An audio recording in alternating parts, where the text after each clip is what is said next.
सरस्वती विद्यालय union high school में छठी कक्षा के सभी छात्रों का पुनः एक बार स्वागत है। तो छात्रों, आज हम सीखने वाले हैं दूसरी इकाई का पाठ छठा, जिसका शीर्षक है स्वास्थ्य संपदा। इस पाठ के लेखक हैं हमारे देश के राष्ट्रपिता महात्मा गांधी जी। प्रस्तुत पाठ एक पत्र लेखन है, जो पत्र गांधी जी ने जमनालाल बजाज जी को लिखा था। जी हाँ, ये जमनालाल बजाज जी आज की जो बजाज कंपनी है, उस कंपनी के पूर्वज माने जाते हैं। पाठ को पढ़ने से पहले छात्रों, पहले हम महात्मा गांधी जी का परिचय देखते हैं। उनका जन्म 2 अक्टूबर 1869 में गुजरात के पोरबंदर में हुआ था। उनकी मृत्यु 30 जनवरी 1948 में हुई थी। हम उनका परिचय देखते हैं। वे हमारे देश के राष्ट्रपिता की उपाधि से जाने जाते हैं। प्रस्तुत पत्र में उन्होंने यह बताया है कि खुली हवा में नियमित रूप से व्यायाम तथा समय पर किया गया संतुलित भोजन ही स्वस्थ जीवन की पूंजी है। अब हम देखते हैं इस गद्य खंड में आए हुए कुछ नए शब्द और उनके अर्थ। स्वास्थ्य, सेहत, दृढ़ यानी पक्का, भोजन, अन्न, दोष, त्रुटि, अभाव या खोट, अमानत, धरोहर, यथासंभव, जितना मुमकिन हो या जितना हो सके, रक्षक, रक्षा करने वाला, प्राप्त करना यानी ले लेना, ग्रहण करना यानी प्राप्त करना, आवश्यकता यानी ज़रूरत। उद्वेग का अर्थ है तीव्र वेग या तेजी, दृष्टि यानी नज़र, शहद, मधु, मात्रा, इसका अर्थ है भाग या हिस्सा। येरवड़ा मंदिर से गांधी जी जमनालाल जी को पत्र लिखते हुए कहते हैं, चिरंजीव जमनालाल, तुम्हारा पत्र अभी मेरे हाथ लगा, सुना और उसका जवाब लिख रहा हूँ। तुम चाहते हो वे सब आशीर्वाद टोकरियों में भर तुम्हारे जन्म दिवस पर तुम्हें मिले। तुम्हारे स्वास्थ्य के संबंध में सब कुछ जानने के बाद भी जो विचार मैंने बताए हैं, उन पर मैं स्वयं दृढ़ हूँ। तुमको अपने खर्च से भोजन प्राप्त करने की छुट्टी मिल सके तो उसे प्राप्त करने में कोई दोष नहीं समझता। शरीर को एक अमानत समझकर यथासंभव उसकी रक्षा करना रक्षक का धर्म है। मौज मजे के लिए गुड़ की एक डली भी न मांगो, न लो, परंतु औषधि के तौर पर महंगे से महंगे अंगूर भी मिल सके तो प्राप्त करने में कोई बुराई नहीं दिखाई देती। इसलिए ऐसे भोजन को ग्रहण करने में उद्वेग की आवश्यकता नहीं। ऐसी ही स्थिति में दूसरों को भी ऐसा खाना खिलाया जा सके तो खिलाना चाहिए। मेरी दृष्टि में जितने गेहूं मिलते हैं उतने खाने की ज़रूरत नहीं। गुड़ को बिल्कुल छोड़ देना उचित मानता हूँ। तुम्हारे शरीर को गुड़ की ज़रा भी आवश्यकता नहीं। इसके बदले निर्दोष शुद्ध शहद लेना अधिक अच्छा है, परंतु जब तक मीठे फल मिल सकते हैं उसकी भी ज़रूरत नहीं। दूध की मात्रा बढ़ाना अच्छा है। प्रस्तुत गद्य खंड में गांधी जी जमनालाल को पत्र लिखते हुए कहते हैं कि जमनालाल जी ने भेजा हुआ पत्र उन्हें मिला और गांधी जी उस पत्र का जवाब लिखते हुए जमनालाल जी को बोलते हैं कि तुम चाहते हो वे सब आशीर्वाद टोकरियों में भर तुम्हारे जन्म दिवस पर तुम्हें मिले। तुम्हें मेरा खूब सारा आशीष है। खूब सारा मेरा आशीर्वाद है। तुम्हारी जो भी इच्छाएं हैं वो पूरी हो सके। आगे बोलते हैं, तुम्हारे स्वास्थ्य के संबंध में सब कुछ जानने के बाद भी जो विचार मैंने बताए हैं उन पर मैं स्वयं दृढ़ हूँ। हाँ, आगे गांधी जी बोलते हैं जमनालाल को, तुम्हारे स्वास्थ्य के बारे में मैंने, सेहत के बारे में मैंने जाना और उसके बाद भी मेरा स्वास्थ्य के बारे में जो विचार है उन विचारों के लिए मैं स्वयं खुद क्या हूँ, पक्का हूँ। आगे बोलते हैं, तुमको अपने खर्च से भोजन प्राप्त करने की छुट्टी मिल सके तो उसे प्राप्त करने में कोई दोष नहीं समझता। वहाँ पर गांधी जी उन्हें बोल रहे, तुम्हारे भोजन के लिए जो खर्च होता है, उसके लिए जो छुट्टी तुम्हें मिल रही है वो तुम ले लो, उसे तुम प्राप्त कर लो। शरीर को अपनी क्या समझनी चाहिए? धरोहर, अमानत समझकर हमें जितना हो सके उतनी अपने शरीर की क्या करनी चाहिए? रक्षा करनी चाहिए। वही हमारा धर्म है या कर्तव्य है। मौज मजा के लिए गुड़ की एक डली भी न मांगो या न लो। गांधी जी बोलते, तुम्हारे सेहत के लिए गुड़ बिल्कुल अच्छा नहीं है। उसकी जगह पर तुम क्या कर सकते हो? महंगे से महंगे अंगूर कितने महंगे हो, लेकिन गुड़ की जगह पर तुम अंगूर खा सकते हो। मुझे इसमें कोई बुराई नहीं दिखती, चाहे वो जितने महंगे हो, लेकिन गुड़ न लो। गुड़ की जगह पर तुम क्या करो? अंगूर खा लो। इसलिए ऐसे भोजन को ग्रहण करने में उद्वेग की आवश्यकता नहीं। देखो, ऐसा भोजन प्राप्त करने के लिए तुम्हें तीव्र वेग यानी इतना जल्दी जल्दी करने की कोई आवश्यकता नहीं है। तुम क्या कर सकते हो? यहाँ पर ऐसी स्थिति में दूसरों को भी ऐसा खाना खिलाया जा सके तो हमें खिलाना चाहिए। तुम खुद भी खाओ और दूसरों को भी खिलाओ। मेरी दृष्टि से जितने गेहूं मिलते हैं उतने खाने की ज़रूरत नहीं। गांधी जी उसे बोल रहे हैं जमनालाल को कि मेरी दृष्टि में यानी मेरी नज़र में तुम्हें जितना गेहूं मिलता है वो पूरे के पूरे खाने की ज़रूरत नहीं है। गुड़ को बिल्कुल छोड़ देना मैं उचित मानता हूँ। गांधी जी वापस उन्हें बोल रहे कि तुम्हें गुड़ की तुम्हारे शरीर के लिए कोई ज़रूरत नहीं है, तुम उसे बिल्कुल मत खाओ, कोई ज़रूरत नहीं। मैं उसे उचित नहीं मानता हूँ, गुड़ को खाना मैं उचित नहीं मानता हूँ।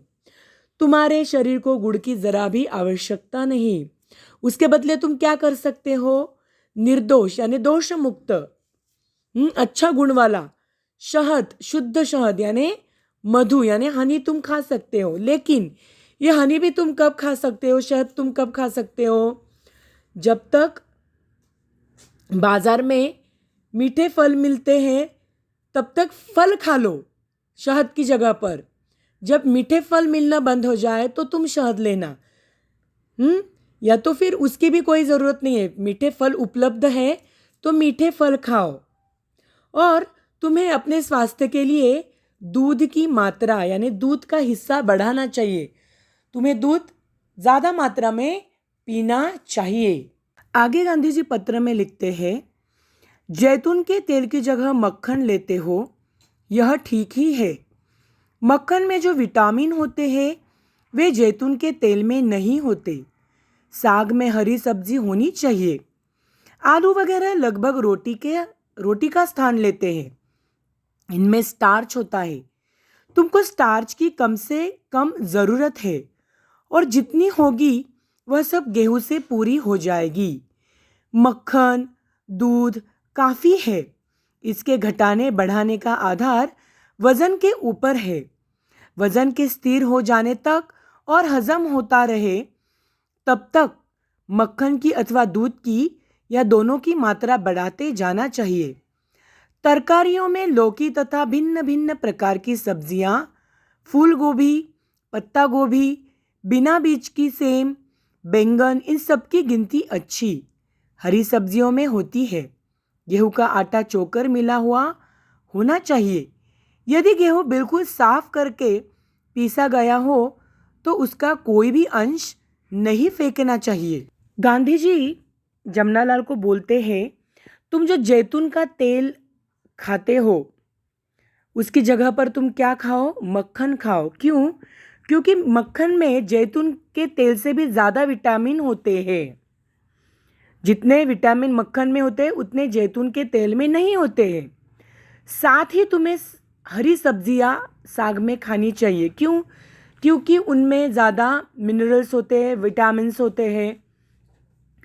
आलू की जगह पर तुम रोटी का, आलू वगैरह लगभग रोटी का स्थान लेते हैं। यानी क्या कि जितना स्टार्च आलू में होता है उतना गेहूं के रोटी में होता है। यहाँ पर तुम रोटी खा रहे हो तो तुम्हें एक्स्ट्रा आलू खाने की ज़रूरत नहीं। तुमको स्टार्च की, तुम्हारे सेहत के लिए स्टार्च की ज़्यादा ज़रूरत नहीं है, कम से कम ज़रूरत है। और जितनी चाहिए स्टार्च की ज़रूरत तुम्हारे सेहत के लिए वो गेहूं से पूरी होती है। तो तुम्हें आलू भी यहाँ पर नहीं खाना है। मक्खन, दूध, इनकी मात्रा यानी इनका हिस्सा बढ़ाने से और घटाने से तुम्हारे वजन के ऊपर उसका परिणाम होता है। तुम बढ़ाओगे तो स्वास्थ्य अच्छा होगा, तुम इन्हें कम करोगे तो तुम्हारा वजन कम हो जाएगा। तो वजन को स्थिर हो जाने तक और हजम होता रहे तब तक तुम्हें क्या करना है, मक्खन अथवा दूध की या दोनों को भी मात्रा बढ़ाते जाना चाहिए, ऐसा गांधी जी बोल रहे हैं।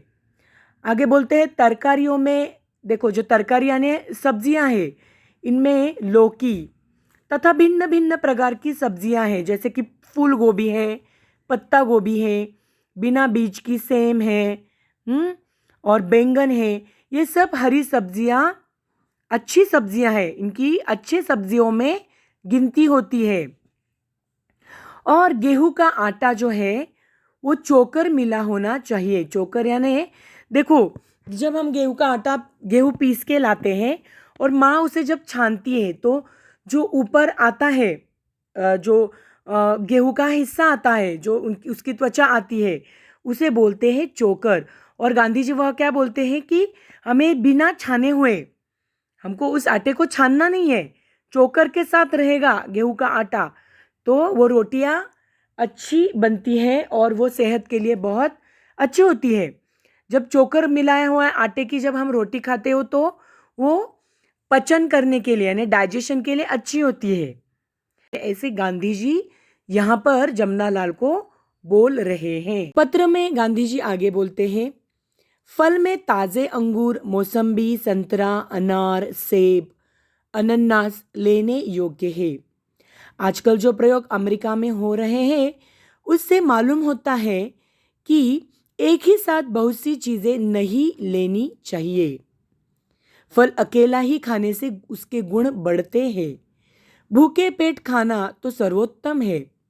अंग्रेजी में कहावत भी है कि सुबह का फल सोना है और दोपहर का चांदी है। इसलिए फल खाना अकेले फल का होना चाहिए। क्या तुम सुबह गर्म पानी पीते हो? सुबह गर्म पानी पियो तो हर्ज नहीं। तुमको 24 घंटे खुली हवा में रहने की इजाज़त मिल सकती हो तो लेनी चाहिए। खुली हवा में रोज धीरे धीरे प्राणायाम कर सको तो अच्छा है। यहाँ पर गांधी जी जमनालाल जी को हरे सब्जियाँ, दूध और मक्खन का महत्व बताते हुए आगे कौन से फल तुम्हारे स्वास्थ्य के लिए महत्वपूर्ण है वो भी बता रहे हैं, जैसे कि अंगूर, मौसम्बी, संतरा, अनार, सेब, अनन्नास, ये फल तुम्हारे लिए योग्य है। आगे बोलते हैं कि अमेरिका जैसे प्रगत राष्ट्रों में कुछ संशोधन किया जा रहा है और उसके अनुसार वो बोलते हैं कि जो एक साथ बहुत सारी चीज़ें मिलाकर खाना हमारे सेहत के लिए बिल्कुल अच्छा नहीं है। जैसे कि फल अकेले ही खाने से उसके गुण बढ़ते हैं, उसके साथ कुछ दूसरी चीज़ मिलाए तो उसका उतना परिणाम नहीं होता है। बोलते हैं भूखे पेट खाना, फल भूखे पेट खाना सर्वोत्तम यानी सर्वश्रेष्ठ है। यहाँ पर सर्वोत्तम शब्द का अर्थ है सर्वश्रेष्ठ, सबसे अच्छा है। बोलते हैं अंग्रेजी में ऐसी कहावत है कि जब हम सुबह उठते ही अकेला फल खाते हैं तो वो सोने जैसा है, सोना यानी गोल्ड, स्वर्ण जैसा है। और वही फल हम दोपहर को खाएं तो चांदी जैसा है, यानी उतना परिणाम नहीं करता है जितना सुबह फल खाने से हमारे सेहत पर अच्छा परिणाम होता है। बोलते हैं तुम गर्म पानी पीते हो तो वो तुम्हारे सेहत के लिए बिल्कुल अच्छा है। सुबह सुबह गर्म पानी पीने से तुम्हारी सेहत अच्छी बनी रहेगी। हाँ, तुम्हें चौबीसों घंटे खुली हवा में रहने की इजाज़त मिल सकती है तो तुम्हें वो प्राप्त करनी चाहिए। तुम्हें खुली हवा में प्राणायाम, योगा करना चाहिए, व्यायाम करना चाहिए। खुली हवा में रोज रोज धीरे धीरे प्राणायाम कर सको तो तुम्हारा स्वास्थ्य और भी अच्छा हो सकता है। पत्र के अंत में गांधी जी लिखते हैं, रात की सर्दी से डरने की बिल्कुल ज़रूरत नहीं। कंबल गले तक अच्छी तरह ओढ़ लिया हो और सिर तथा कान पर कपड़ा लपेट लो तो फिर कोई हानि नहीं। चौबीसों घंटे शुद्ध से शुद्ध हवा श्वास के लिए फेफड़ों में जाए, यह अति आवश्यक है। सुबह की धूप सहन हो सके तो इस तरह शरीर को खुली हवा में जितना खुला रख सको उतना रखना चाहिए। माधव जी की गाड़ी तो ठीक चल रही ही है। वहाँ जो साथी रहते हो और जो आवे सो हम तीनों का यथायोग्य आशीर्वाद पावे। बापू के आशीर्वाद। तो पत्र के अंत में गांधी जी जमनालाल जी को बता रहे हैं कि तुम्हें रात की सर्दी से डरने की कोई ज़रूरत नहीं। क्यों? क्योंकि मैं तुमको बोल रहा हूँ वैसे तुम करो। कंबल अपने गले तक अच्छी तरह ओढ़ लो और क्या करो, सिर तथा कान पर कपड़ा लपेट लो। तो उससे क्या होगा, तुम्हारे शरीर में गर्मी रहेगी और तुम्हें सर्दी की कोई भी हानि नहीं होगी। आगे, चौबीसों घंटे शुद्ध से शुद्ध हवा तुम्हें लेनी है। वो क्यों लेनी है? वो अपने फेफड़ों यानी लंग्स के लिए बहुत आवश्यक है। सुबह की धूप सहन हो सके तो इस तरह शरीर को खुली हवा में जितना खुला रख सको उतना रखना चाहिए। क्यों सुबह की धूप? क्यों? देखो, कहा जाता है कि सुबह की जो धूप होती है उसमें हमें उससे सूरज से क्या मिलता है? विटामिन डी मिलता है, जो हमारे सेहत के लिए बहुत फ़ायदेमंद है, ज़रूरतमंद है। तो ऐसी खुली हवा में रहोगे, धूप में रहोगे सुबह की, तो तुम्हारे स्वास्थ्य के लिए ये बहुत ही फ़ायदेमंद होगा। आगे अंत में गांधी जी बोलते हैं कि माधव जी की गाड़ी तो ठीक चल ही रही है। यहाँ पर माधव जी की गाड़ी ठीक चल रही है। माधव जी जो बापू जी के साथ रहते हैं, उनके साथी हैं, जो बापू जी के साथ रह रहे हैं, उनके बारे में यहाँ पर गांधी जी जमनालाल जी को बता रहे हैं और साथ में ही बोल रहे हैं कि जमनालाल, तुम्हारे यहाँ तुम्हारे जो साथी हैं और जो आते जाते रहते हैं उन सभी को हम तीनों का यथा योग्य आशीर्वाद है। वहाँ जो साथी रहते हो और जो आवे सो हम तीनों का यथा योग्य आशीर्वाद पावे। जो गांधी जी के साथ मित्र वहाँ पर रह रहे हैं तो उनके भी आशीर्वादों जमनालाल जी और उनके सहपाठियों को वो दे रहे हैं।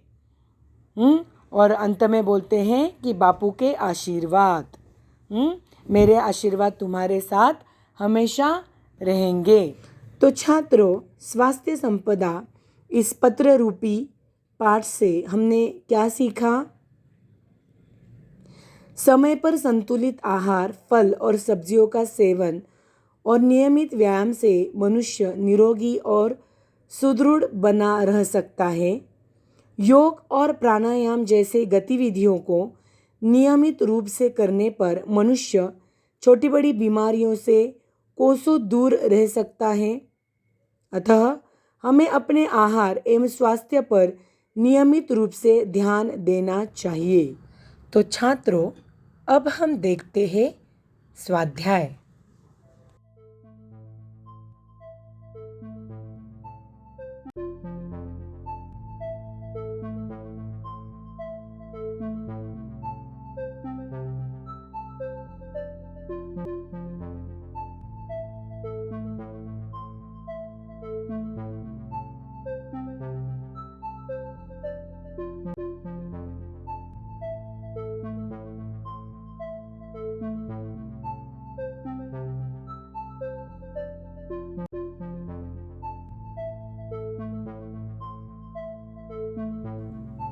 धन्यवाद।